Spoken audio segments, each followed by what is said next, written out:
kung kumustahin nyo ako dito, ito, swimming pool na. Shout out Ate Inday. Ayan, baha na. Okay. Sa Bohol, pinagdadamutan ako ng tubig. Ngayon, binigyan ako ng maraming tubig. Sinong hihingi dyan? Kaya bibigyan ko ng isang sako. O, diba? Baha din guys. Baha din. Muna giingon ni Marcos nga, yung mga wala pang tubig, patutubigan ko pa. Aray ko. Biya, Maria! Wala na dyan? Biya, Maria, biya!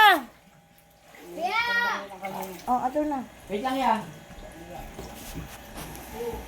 Ayun na, may nadapa na limbarog. Si Kinkin? Hindi si Kinkin.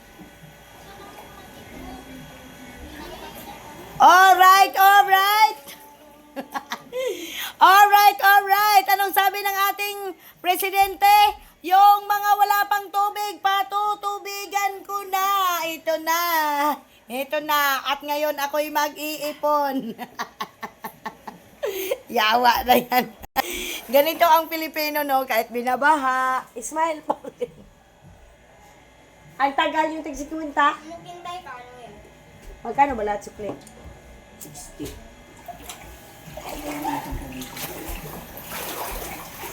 Kuhanan mo muna ako ng tubig, may ugasan ko lang yung paa ko. Yung Alin? ayun mo. Alin na Bawa yan? yung pabang mo. Hayaan mo na yung pabango na yan. Yung malaki ka? Anong malaki? May maliit dyan, yung payatsi. Tingnan mo. Saan dito? Tsaka ano? San Marino? Alis ka na.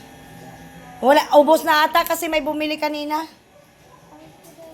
Grabe naman tong buhay. Linis nito bukas. Linis. Kaya uwi na ako sa probinsya kasi sa lugar namin walang baha. Sino yung tumatawa dyan? Sino ate? Kung yan kilala. Ah, kararating lang? Oh. Swimming pool. Tumuwad na, oh. Kasi dati, hindi yan, Kasi ang ginawa natin, di ba, tinapon natin yung yelo. Oo. Kanina puno ng yelo eh. Puno ng yelo yan, eh.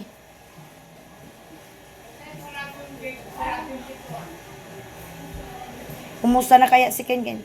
Ganyan talaga, Ate Inday, tiyaga lang, oo. Aray ko naman, Mi! Asti, inutusan kitang kuhanan mo ako ng tubig sa tabo. Wala ko. Magugas mo na ako kay... Di na ako bumaba kasi may sugat ako dito sa may bandang tuhod.